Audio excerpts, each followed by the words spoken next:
오늘 우리에게 주시는 하나님의 말씀은 두 곳인데요. 마태복음 4장 5절에서 7절 그리고 27장 39절에서 44절까지 말씀입니다. 마태복음 4장 5절에서 7절 말씀을 제가 혼자 읽고 그리고 27장 39절에서 44절 말씀은 여러분과 제가 한 절씩 교독 후에 마지막 절은 합독하겠습니다. 4장 말씀을 제가 혼자 봉독하겠습니다. 이에 마귀가 예수를 거룩한 성으로 데려다가 성전 꼭대기에 세우고 이르되 내가 만일 하나님의 아들이어든 뛰어내리라. 기록되었으되 그가 너를 위하여 그의 사자들을 명하시리니 그들이 손으로 너를 받들어 발이 돌에 부딪히지 않게 하리로다 하였느니라.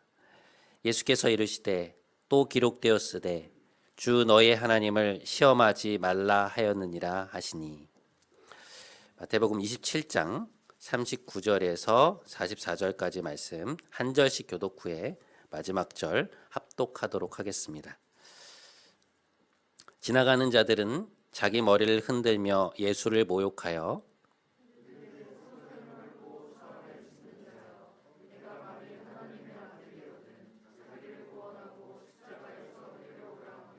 그와 같이 대제사장들도 서기관들과 장로들과 함께 희롱하여 이르되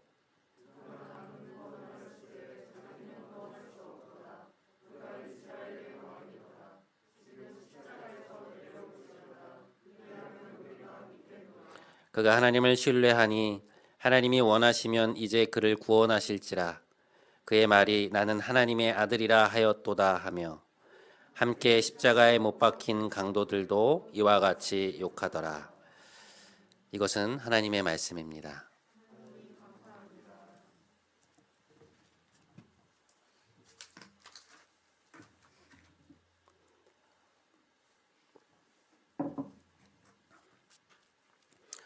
여러분 내러티브라고 하는 말을 들어보신 적이 있으신지요? 내러티브라고 하는 용어는 어떤 관점이나 가치관을 담아낸 이야기를 말합니다. 소설을 이끌어가는 플롯이나 스토리보다는 좀 더 어떤 포괄적인 개념이라고 생각하시면 좋을 것 같아요. 드라마의 한 장면이었던 것으로 기억을 하는데요. 엄마의 직업이 이제 변호사예요. 이제 아들은 고등학생인데 엄마는 아들에게 계속해서 의대를 가야 한다고 이제 압박을 가하는 것이었습니다. 어느 날 모의고사 성적이 나왔는데 생각보다 이제 점수가 잘 나오지 않은 것이죠. 근데 그걸 보고서 엄마가 너 도대체 어떻게 하려고 그래? 이성적으로 의대 갈 수 있겠어? 너 도대체 무슨 생각을 하는 거니? 막 윽박을 질러요. 그러다 이제 참다 못한 아들이 엄마 전 의대에 가고 싶지 않아요. 제 적성에 맞지 않는 것 같아요. 그렇게 이야기를 하자 그 어머니가 대뜸 이렇게 말을 합니다. 아니 로스쿨도 싫다 그러고 의대도 싫다 그러고 도대체 넌 뭐 하려고 그러니? 도대체 네가 하고 싶은 게 뭐야? 어머니가 막 화를 내는 것이죠. 자, 여러분 이 장면만 놓고 한 번만 생각해 보시죠. 이 대화 속에서 우리는 이 어머니의 가치관에 대해 뭘 알 수 있습니까? 이 어머니는 어떤 생각을 갖고 있나요? 아들이 전문직을 갖기 원하는 것이죠. 그 중에서도 법을 다루는 사람이나 의사가 되기를 원하는 것입니다. 그런 전망을 가진 직업을 가져야 뭔가 남들 보기에도 번듯하고 그리고 제대로 된 인생의 항로로 접어드는 것이라고 생각하고 있는 것이죠. 남들이 부러워하는 대형 로펌에서 억대의 연봉을 받으며 소위 사회 엘리트층으로 살아가는 것. 자신이 사회 속에서 보았던 그러한 삶의 양태가 기준이 되어서 자녀의 삶을 평가하는 어떤 표준 이야기가 되고 있다는 것이죠. 다시 말해서 그러한 내러티브가 그녀의 삶의 기준이 되어 있다는 것입니다. 신체 발부, 수지 부모라는 말을 여러분 들어보신 적 있으신가요? 효경의 개종명의 첫 장에 실려 있는 말인데요. 신체와 머리카락 그리고 살 같은 부모에게서 받은 것이다 라는 뜻으로 부모에게서 물려받은 몸을 소중히 여기는 것이 교회의 시작이다 라는 그러한 의미입니다. 그래서 조선시대에는 남자들도 머리카락을 자르지 않았죠. 머리를 자르는 것조차 부모에 대한 큰 불효라고 생각해서 그 유아기 가르침을 사람들이 받아들였던 것입니다. 또한 남편이 죽으면 여성들은 평생 재혼을 하지 말아야 된다는 생각이 그 시대의 저변에 깔려 있었습니다. 그것이 여성으로서 올바른 삶이라고 하는 유학의 가치가 사회적으로 내면화되어 있었던 것이라고 볼 수 있습니다. 우리의 가치관을 형성시키고 우리의 선택과 행동에 영향을 주는 어떤 생각의 체계, 우리가 이상으로 삼고 기준으로 삼고 있는 그런 기준이 되는 이야기들, 그것이 바로 우리 안에 내면화된 내러티브들이라는 것이죠. 이 용어가 어떤 의미인지 대략 감이 좀 오시죠? 이런 관점에서 볼 때 그리스도인들이란 어떠한 사람들인가? 예수님의 이야기를 나의 이야기로 삼고 살아가는 사람들이죠. 성경의 가치를 나의 가치로 받아들인 이들, 성경적 세계관으로 세상을 바라보는 사람들, 하나님의 눈으로 나의 삶을 해석하는 사람들. 이 해석이라는 말이 중요한데요. 여러분, 우리는 끊임없이 자신의 삶을 해석해 나갑니다. 그러니까 어떤 일이 발생했을 때 지금 이것이 나의 삶에서 어떤 의미인가를 계속해서 되묻게 되어 있어요. 그런데 그러한 해석의 과정에서 그 해석의 틀을 제공하는 것이 무엇이냐? 바로 우리 안에 기준이 되어 있는 내러티브라는 것입니다. 세상과 나를 바라보는 해석의 틀, 우리 안에 내면화된 가치관이 무엇이냐에 따라서 우리가 삶에서 중요시 여기는 것들, 우리가 살아가는 삶의 방향, 태도, 그리고 반응이 결정되는 것이죠. 제가 아는 한 철학 교수님은 동양 철학 전공이신데요. 매일 자기 전에 성경을 읽는 것처럼 장자를 몇 장씩 이렇게 읽고 주무신대요. 그리고 장자에 대해서 시중에 꽤 많은, 대중들에게 꽤 많이 읽힌 책도 쓰셨습니다. 여러분, 그분에게 그것은 단순히 읽는 행위가 아니죠. 거기에 쓰여 있는 가치관들을 내면화하고 그것에 비추어 자신의 말과 행동을 평가하고 판단하고 인생의 방향을 잡아나가는 행위라고 볼 수 있습니다. 근데 그런 것을 생각하다 보면 이런 질문이 떠오릅니다. 하나님은 우리에게 성경을 왜 주셨을까? 여러분은 성경을 왜 읽으시나요? 그 의미를 여러 가지로 표현해 볼 수 있겠지만 오늘 우리의 용어로 표현해 보자면 성경은 우리가 내면화하고 기준 삼아야 할 내러티브를 하나님이 주신 것이라고 볼 수 있습니다. 인간의 삶은 어디에서 시작되었고 무엇이 잘못되었으며 하나님은 그것을 어떻게 바로잡으셨는지, 그렇기에 우리는 어떻게 살아가야 하는지에 대한 이야기가 거기에 나와 있는 것이죠.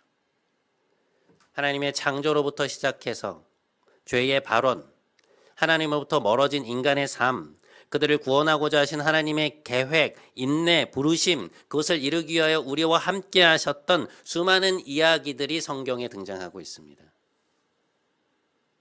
우리는 그곳에서 자신이 누구인지를 줄기차게 계시하시고 또한 우리는 누구인지를, 무엇이 선이고 무엇이 악이며 이제 하나님 백성된 우리는 어떻게 살아야 되는지를 끊임없이 말씀하고 계시는 하나님을 만나게 됩니다. 우리는 왜 성경을 읽고 그것을 묵상하여 그 내용을 나의 것으로 삼으려고 하는가? 하나님이 제시하시는 그 진리의 내러티브를 내면화하고 그것을 기준으로 나의 현실을 해석하여 이 순례의 길을 끝까지 걸어가고자 하는 것이죠. 이번 주에 한 성도님으로부터 문자를 하나 받았는데요. 최근에 사랑이라고 하는 것에 좀 회의감이 들었었는데 지난주에 누군가 보내준 저의 설교를 듣고 나서 다시금 마음을 잡게 되었다라는 그런 내용의 문자였습니다. 자세한 내용은 쓰지 않으셨지만 무슨 말씀인지 충분히 이해가 되더라고요. 여러분, 우리가 그리스도인으로 살려고 애쓰다 보면 때때로 그런 회의감들을 경험하지 않습니까? 이렇게까지 하는 게 과연 의미가 있을까? 굳이 이런 방식으로 살아야 되는 걸까? 이렇게까지 해야 돼? 하나님의 말씀을 따라 순종하려고 하다 보면 그런 회의감이 들 때가 있잖아요. 한동안 그런 마음이 들었었는데 지난주 설교를 들으면서 그리스도인들이 뿌리를 내려야 하는 토양이 다른 것이 아니라 사랑이라고 하는 말씀이 그분의 마음에 들어왔던 것 같습니다. 문자를 받고서 처음 들었던 감정은 참 감사하다는 것이었고요.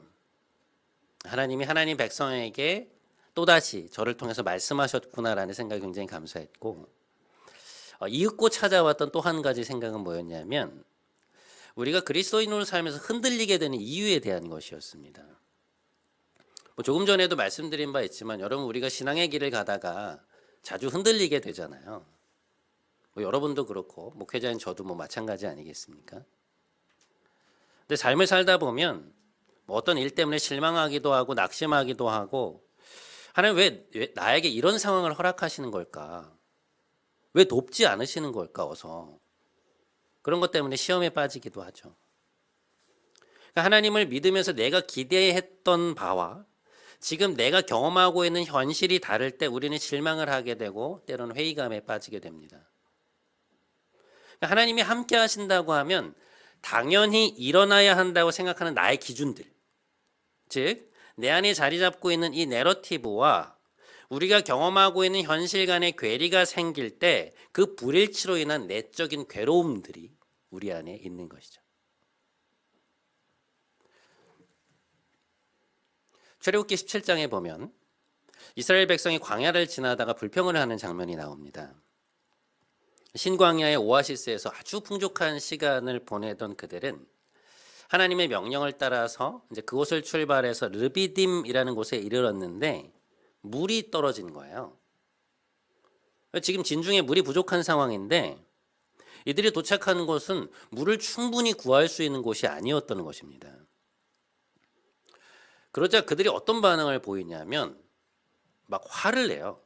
다짜고짜 모세를 찾아가서 아니 지금 도대체 뭐 하는 거냐?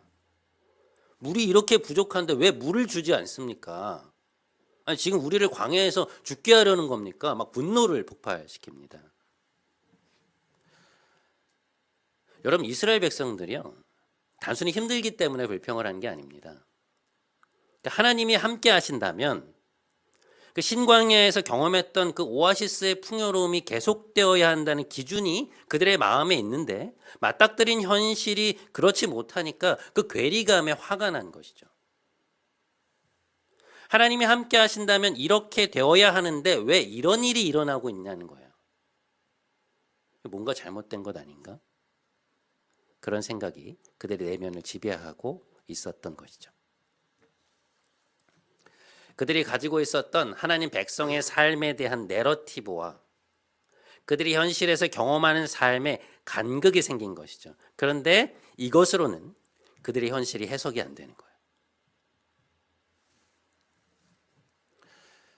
저는 오늘날 많은 그리스도인들이 경험하고 있는 문제의 본질이 바로 이것이 아닐까라는 생각을 하게 됩니다. 우리가 기준으로 삼고 있는 이야기들, 하나님을 믿는다면 우리 삶이 이렇게 되어야 해라고 생각하는 그 이상들과 우리의 현실 간에 자꾸만 불일치가 생기는 것이죠. 그런데 이것이 이 불일치가 해소가 되지 않으니 마음속에 불평이 생기는 것입니다. 이유는 무엇일까? 단순합니다. 우리가 가지고 있고 우리가 기준으로 삼고 있는 내러티브에 뭔가 문제가 있는 것이죠. 성경의 내러티브 중에서 내가 좋아하는 것들만 일부만을 취사 선택을 했다던가, 아니면 그것이 내 안에서 세상의 내러티브와 섞여 있다든지, 혹은 교회는 다니지만 사실 내 삶을 판단하는 기준이 되는 이야기들은 세상의 내러티브들이어서 그것이 나의 현실과 계속해서 불협화음을 내고 있는 것이죠. 화음이 안 맞는 거예요. 그 음인들이 내 마음에 맞지 않는 것입니다.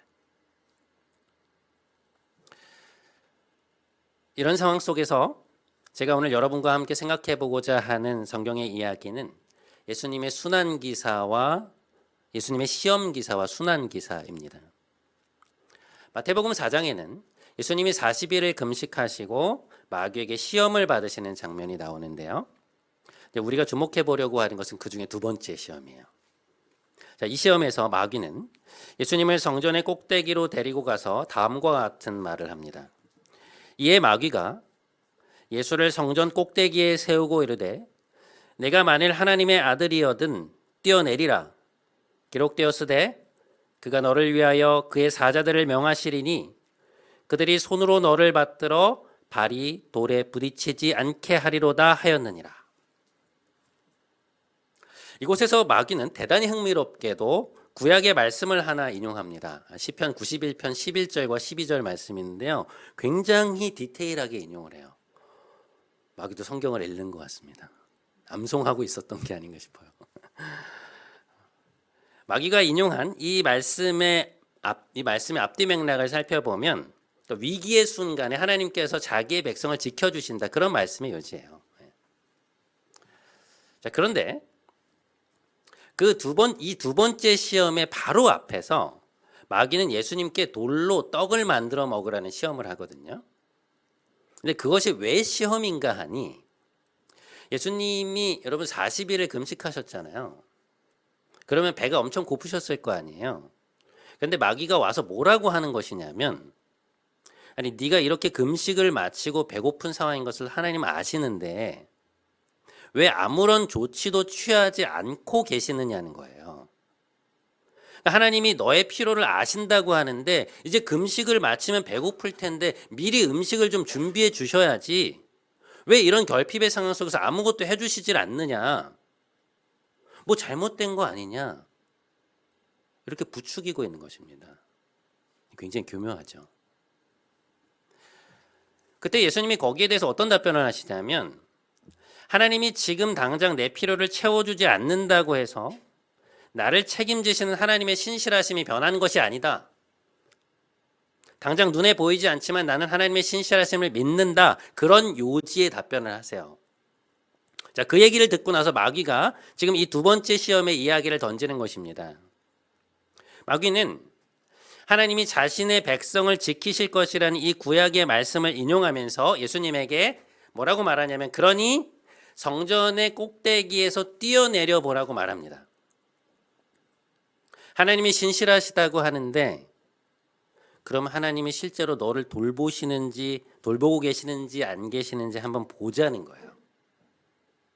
하나님이 지금 너의 필요를 채워주지 않는데도 너는 그 신실하심을 믿는다고 하니 한번 이렇게 해보자는 것이죠. 자, 그러면서 어떤 말을 하냐면요, 굉장히 의미심장한 말을 하나 해요. 자, 우리 말씀 다시 한 번만 보여주세요. 자, 여러분 여기 보십시오. 마귀가 이 두 번째 시험을 시작하면서 첫머리에 뭐라고 말합니까? 무슨 말을 덧붙여요? 네가 만일 하나님의 아들이거든. If you are the son of God. 무슨 얘기냐? 네가 하나님과 그렇게 특별한 관계에 있다면, 하나님이 너를 그렇게 아끼신다면 당장 너의 필요를 채워주시는 것은 아니지만 위기의 순간에는 구원하실 거 아니냐, 그런 이야기예요. 하나님이 너를 그렇게 사랑한다고 하시는데 너의 삶이 공경에 처해 있는데 아무렴 안 도와주실까? 그러면 안 되는 거 아니야? 그렇게 말하고 있는 것이죠.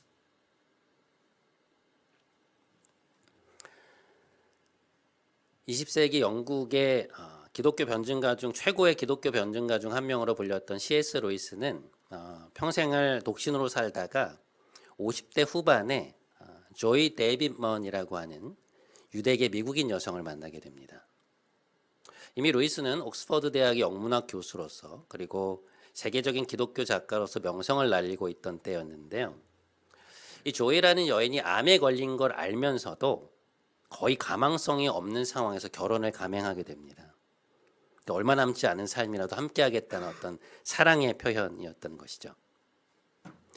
놀랍게도 결혼 후에 그녀의 상태가 기적적으로 회복이 되어서 두 사람은 3년간의 꿈 같은 시간을 보내게 됩니다.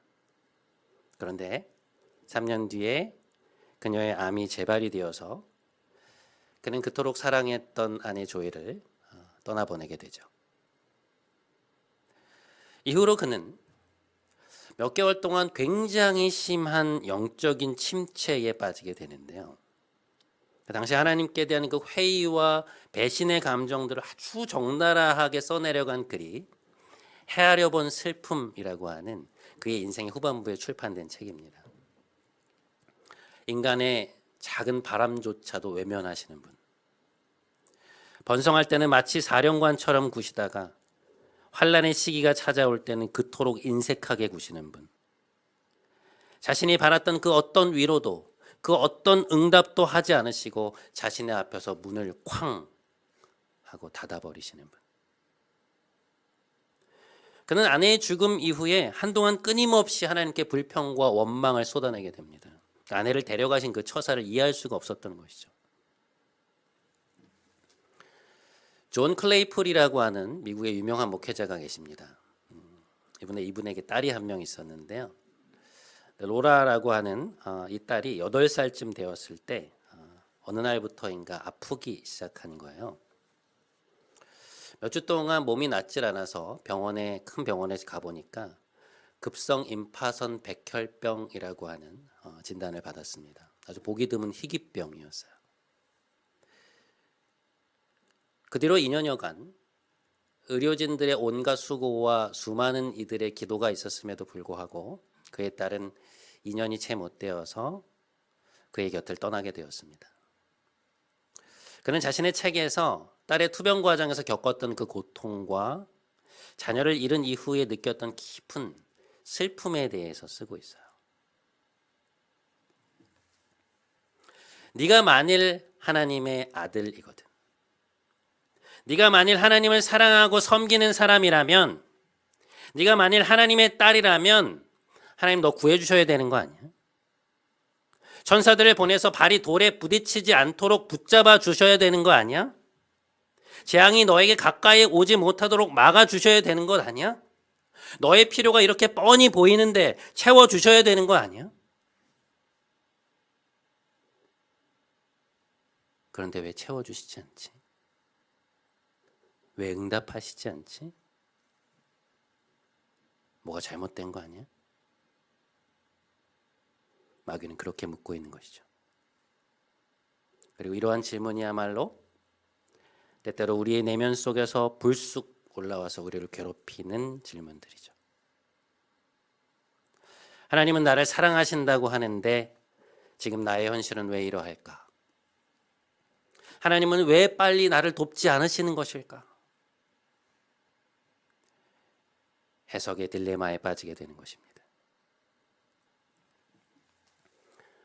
여러분은 어떠신가요? 여러분이 지나고 있는 이 상황들, 지나온 과거의 일들이 여러분이 생각했던 그 삶과 매치가 잘 되시는지요? 전능하신 하나님을 믿는 사람으로서 여러분이 기대하고 있었던 것들과 여러분의 현실이 일치하고 계십니까? 여러분 잘 맞아떨어지세요?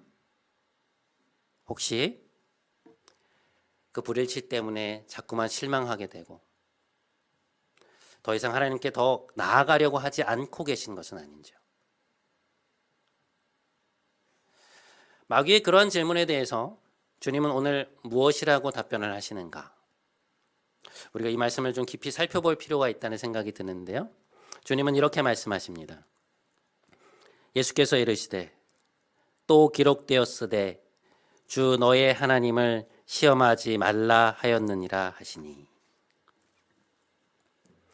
이 말씀은 아까 우리가 잠시 살펴보았던 출애굽기 17장의 사건, 그 르비딤에서 일어난 일에 대한 인용구입니다. 이스라엘 백성들은 광야에서 물이 부족한 상황이었으니까요. 여러분 얼마나 힘들었겠습니까? 아이러니한 것은 그들이 지금 하나님의 인도하심을 받고 있는 중이었다는 것이죠. 하나님은 애굽에서 그분의 전능하심을 그들에게 보이셨고 낮에는 구름기둥, 밤에는 불기둥으로 그들의 걸음을 인도하고 계셨습니다. 그들의 생각은 이러했겠죠. 하나님이 함께 하시는데 우리 삶에 부족함이 없어야 되는 거 아니야? 하나님 전능하신 분인데 당연히 우리의 필요를 다 채워주셔야 되는 것 아닌가? 그런데 자신들의 생각과 현실의 불일치를 겪게 되자 그들은 어떻게 합니까? 하나님께 원망을 쏟아내게 되죠. 실망하고 불평의 언어를 쏟아내기 시작합니다. 그때 그들의 태도를 본 모세는 그들의 모습을 다음과 같은 한마디로 규정합니다. 너희가 왜 하나님을 시험하느냐? 왜 하나님이 너희의 필요를 당장 채워주지 않는다고 해서 하나님이 너희 가운데 계시는가 안 계시는가를 의심하느냐? 왜 당장의 부족함 때문에 적과 꿀이 흐르는 가나안으로 너희를 인도하시는 그분의 사랑과 그분의 의도를 의심하느냐? 왜 너희를 향한 그분의 진심을 믿지 못하느냐? 아주 심하게 책망을 해요. 여러분, 광야에서 이스라엘 백성들이 불평을 하고 있었던 것은 그들이 가지고 있었던 어떤 기대감 때문이었죠. 그들 스스로가 만들어 놓은 하나님에 대한 상 때문이었습니다. 애굽 사람들이 그들의 신들로 인해서 그토록 풍요로운 삶을 살았으니 하나님으로 인해 이제 우리의 삶도 풍요로울 것이다. 그들은 생각하고 있었던 것이죠. 그런데 맞닥뜨린 현실이 그것과 일치하지 않자 어떻게 되는 것입니까? 왜 우리의 필요를 당장 채우시지 않느냐고 불평을 하고 있었던 것입니다. 그들의 머릿속에는요, 이집트의 풍요가 각인되어 있었어요. 자신들이 보았던 그 먹거리들, 장신구들, 화려한 문화생활이 그들의 내면 속에 각인되어 있었습니다. 그들은 자신들이 세워놓은 그 잣대를 가지고 하나님의 행동을 평가하고 요구하고 불평하고 있었어요. 그러니 그들의 기대와 현실 간의 괴리가 생기지 않을래야 않을 수 없었던 것이죠. 여러분, 마귀가 우리의 삶에 찾아와서 하는 게 뭔지 아세요? 거짓된 내러티브를 우리 안에 내면화하도록 계속해서 속삭이는 것입니다. 네가 만일 하나님의 아들이라면, 네가 하나님과 그렇게 특별한 언약 관계에 있다면 너의 삶에 그 어떠한 결핍도 없어야 되고 모든 게 잘 되어야 되는 거 아니야? 그런데 왜 하나님이 너를 이렇게 안 도와주시지? 왜 이렇게 삶이 쉽지가 않지? 하나님이 함께하고 계신 것이 맞아. 맞아? 하나님이 너를 속였네. 속였어.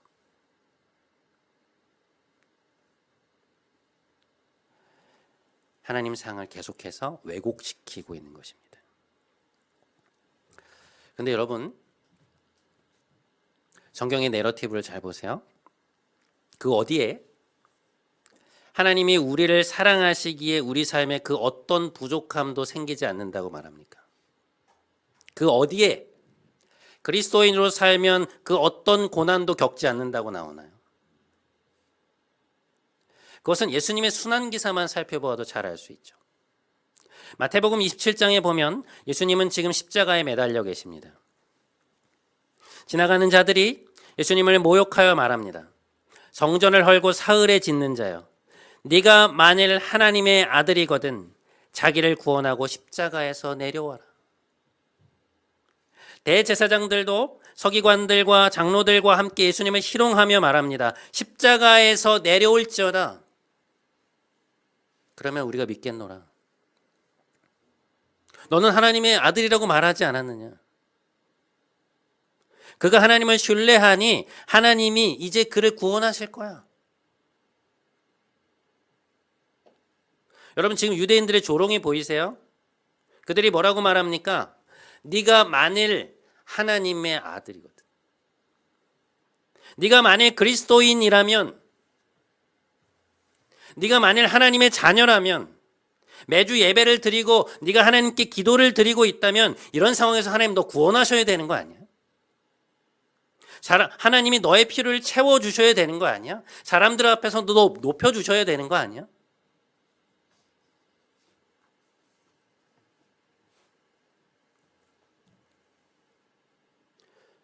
그러나 십자가에서 성부 하나님 어떻게 하십니까?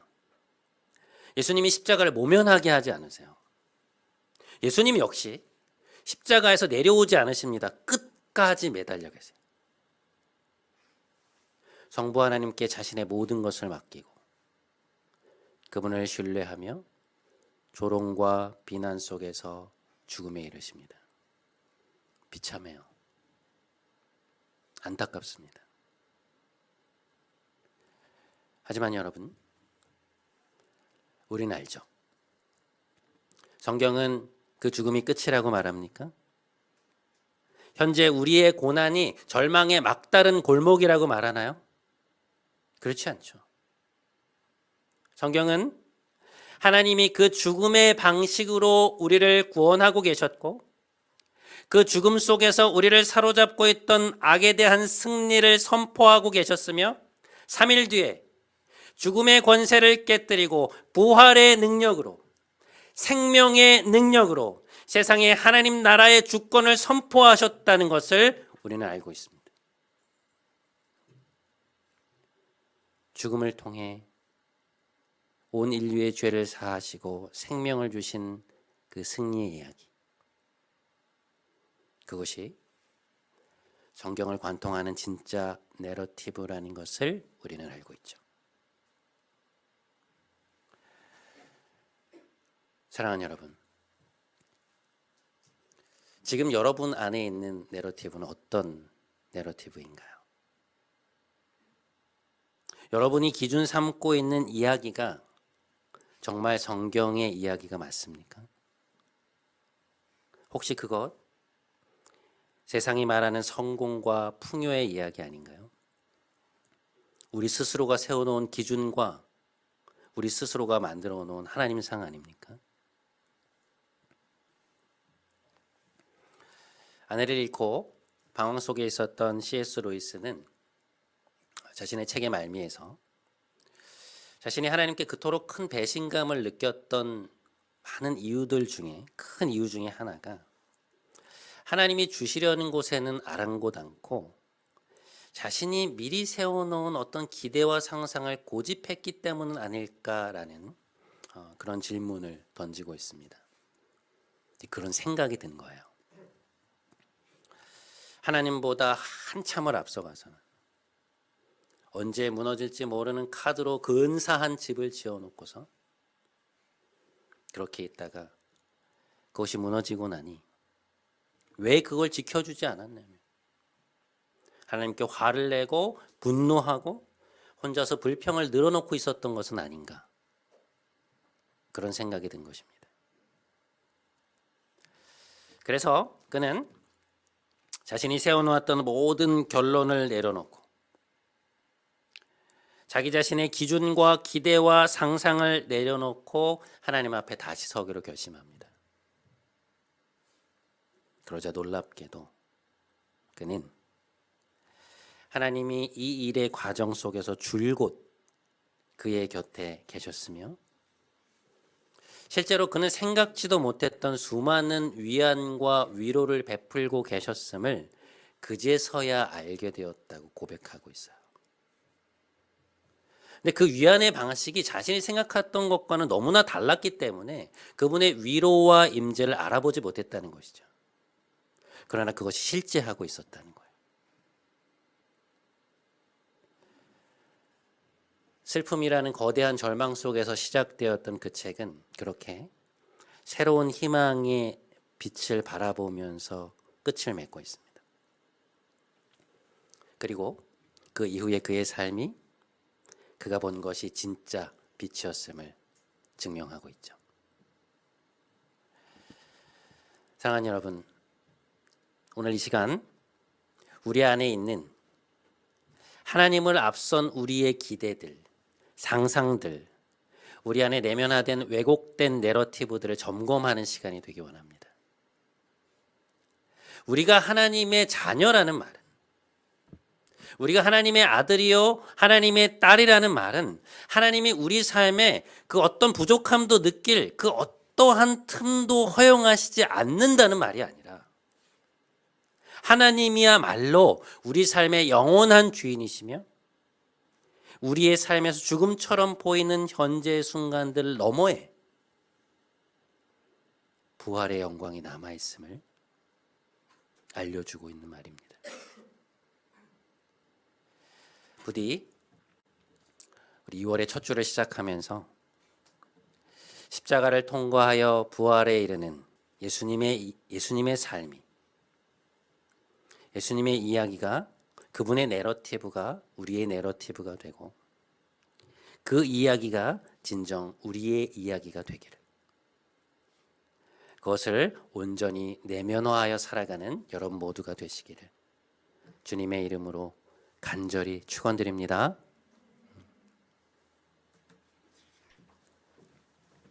우리 오늘 이 찬양 함께 했으면 좋겠습니다. 주님 마음 내게 주소서라는 찬양인데요. 여러분, 우리가 주님의 마음을 모르면, 주님의 마음과 일치되지 않으면 늘 우리 삶에는 불평과 또 때로는 원망이 있을 수밖에 없는 것 같아요. 주님의 마음을 우리에게 주옵소서. 제가 지금 이 상황을, 지금 겪어나가고 있는 이 시기를 어떻게 바라보아야 합니까?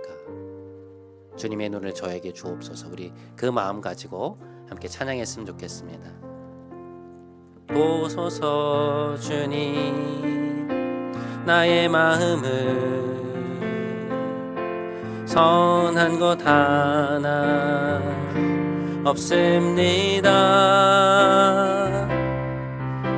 그러나 내 모든 것 주께 드립니다.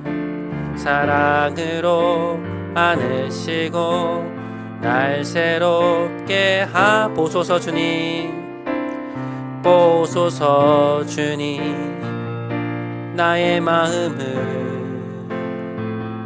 선한 것 하나 없습니다. 그러나 내 모든 것 주께 드립니다. 사랑으로 안으시고 날 새롭게 하소서. 주님 마음 내게 주소서.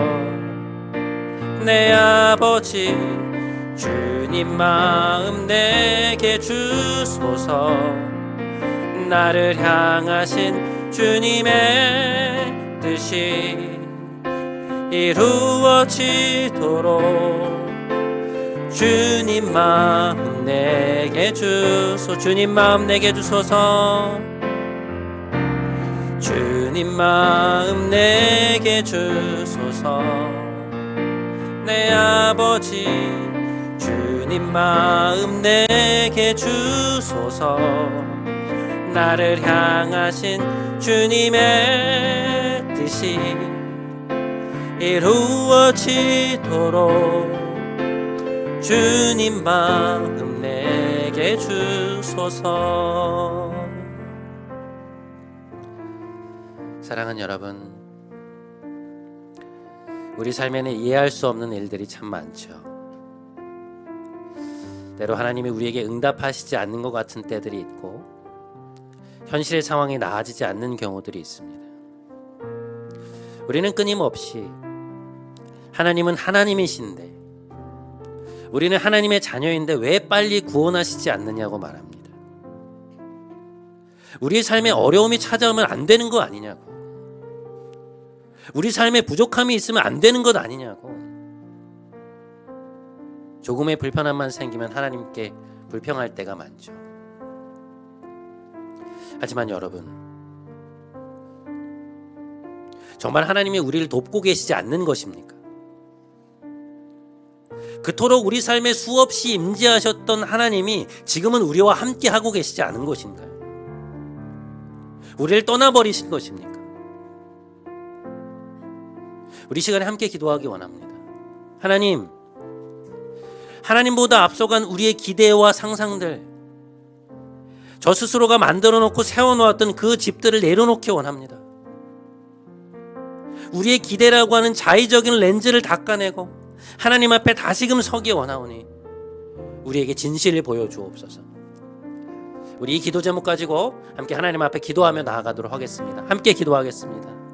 하나님 아버지, 오늘 우리에게 말씀을 허락하여 주셔서 감사합니다. 오늘도 우리에게 찾아오셔서 주님의 마음에 대해서 말씀해 주시니 감사합니다. 하나님, 우리 삶에 이해할 수 없는 일들이 얼마나 많은지 모르겠습니다. 하나님을 믿고 살아가고 있는데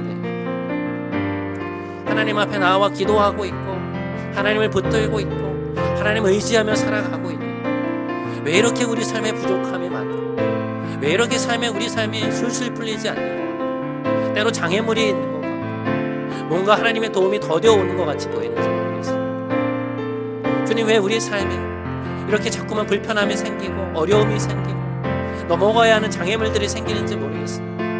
하나님을 믿는다고 하면, 전능하신 하나님 저와 함께 계신다고 하면 그냥 길이 널렸으면 좋겠고 그냥 훌쩍훌쩍 장애물이 뛰어넘었으면 좋겠고 내 앞에 아무것도 없었으면 좋겠고, 하나님 우리 삶에 왜 이렇게 자꾸만 걸리적거리는 것들이 많고 우리가 앞으로 나아가지 못하게 하는 것들이 많고 때때로 우리를 힘들게 하는 것들이 많은지 모르겠습니다. 주님, 우리를 불쌍히 여겨주옵소서. 주님, 우리를 긍휼히 여겨주옵소서. 주님, 우리를 긍휼히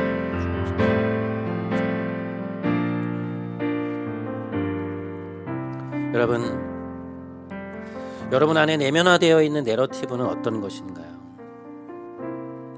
여러분이 갖고 계신 하나님 상은 올바른 것입니까?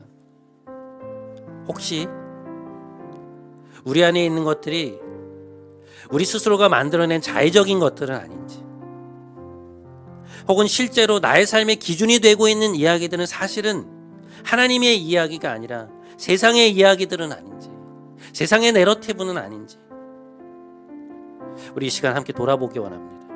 우리 한 번만 더 기도하겠습니다. 하나님, 지금 우리 안에 있는 것은 무엇입니까? 지금 제 안에 내면화되어 있는 이야기가 무엇인지 저로 하여금 보게 하여 주시고, 십자가를 통하여 부활의 영광에 이르신 주님의 이야기가 우리의 이야기, 저의 이야기가 되게 하여 주옵소서. 우리 그 기도 제목 가지고 한 번만 더 함께 기도하겠습니다. 함께 기도하겠습니다. 하나님 아버지, 지금 우리 안에 내면화되어 있는 내러티브들은 어떤 것들입니까? 하나님, 우리를 자꾸만 힘들게 만들고 우리의 현실이 그것과 자꾸만 일치하지 않는다고, 불일치한다고 자꾸만 하나님께 불평하게 만드는 그 내러티브들은 도대체 어디에서 온 것입니까? 하나님, 하나님의 이야기, 성경의 이야기를 저희가 내면화하고 있는 것입니까? 아니면 세상에서 보았던 이야기, 드라마에서 보았던 이야기, 사람들이 말하는 그 이야기들이, 그 가치관들이, 그 기준들이 저의 기준이 되었습니다. 교회에는 나오고 있지만 제가 하나님을 붙들고 살아간다고 하나님의 자녀라고 말은 하지만 그러나 저의 기준이 되고 저를 이끌고 가고 있는 이야기들은 결국 그런 이야기들은 아닌가 주님 돌아보게 됩니다. 끊임없이 우리의 평생 자꾸만 괴롭히고 우리를 힘들게 하는 것들이, 우리가 그 세상의 이야기들, 세상의 내러티브들을 우리 안에 내면화하고 있는 것은 아닙니다. 그것이 각인되어 있기 때문은 아닙니까? 주님, 우리를 긍휼히 여겨주십시오. 성경의 이야기 속에서 내가 원하고 있는 것만을 취하는 것은 아닌지 주님, 우리를 긍휼히 여겨주십시오. 불쌍히 여겨주십시오. 주님, 우리와 함께 하소서. 주님, 우리에게 가르치소서. 우리가 지금 내면에 담고 있는 이야기가 무엇인지 알게 하시고 다시금 우리의 이야기를, 다시금 우리에게 내면화해야 되는 이야기들을 새롭게 하여 주시옵소서.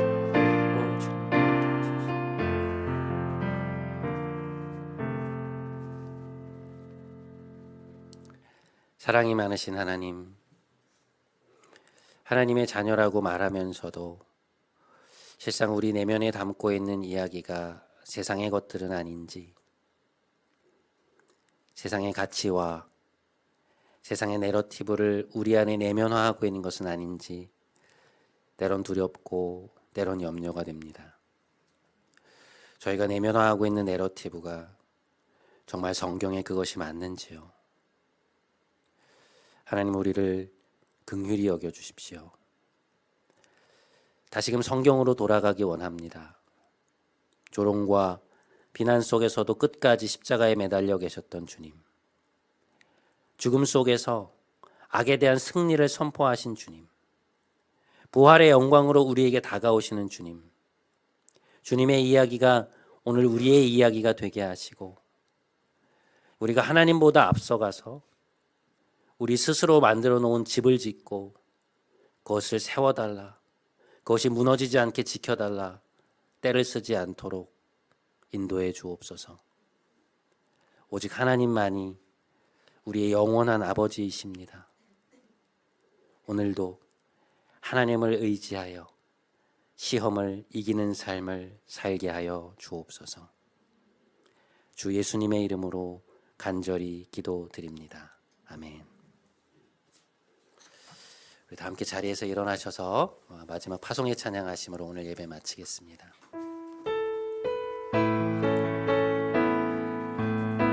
우리에겐 소원 하나 있네.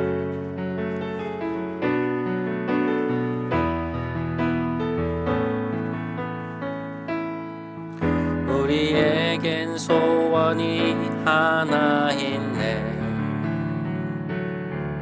주님 다시 오실 그날까지 우리 가슴에 새긴 주의 십자가 사랑, 나의 교회를 사랑케 하네. 주의 교회를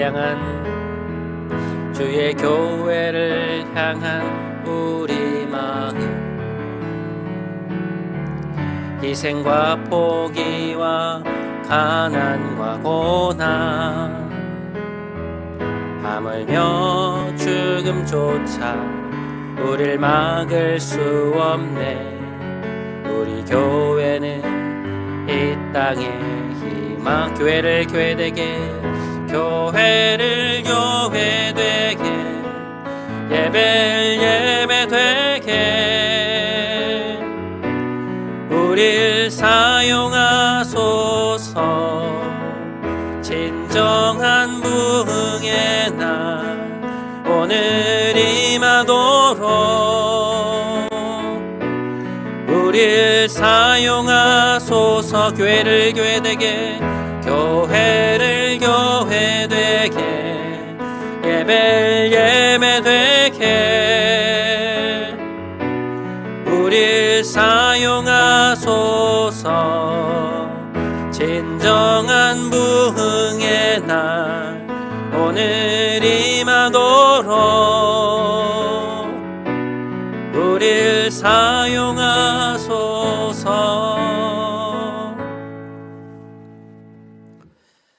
이제는 우리 구주 예수 그리스도의 크신 은혜와 하나님 아버지의 놀라우신 사랑과 보혜사 성령님의 교통, 교제, 지혜 주심이 세상의 이야기가 아닌 성경의 이야기를 나의 이야기 삼아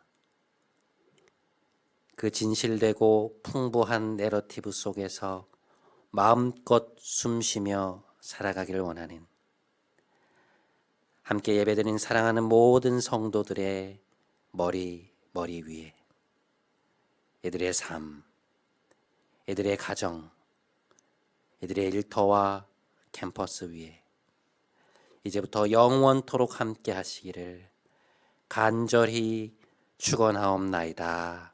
아멘.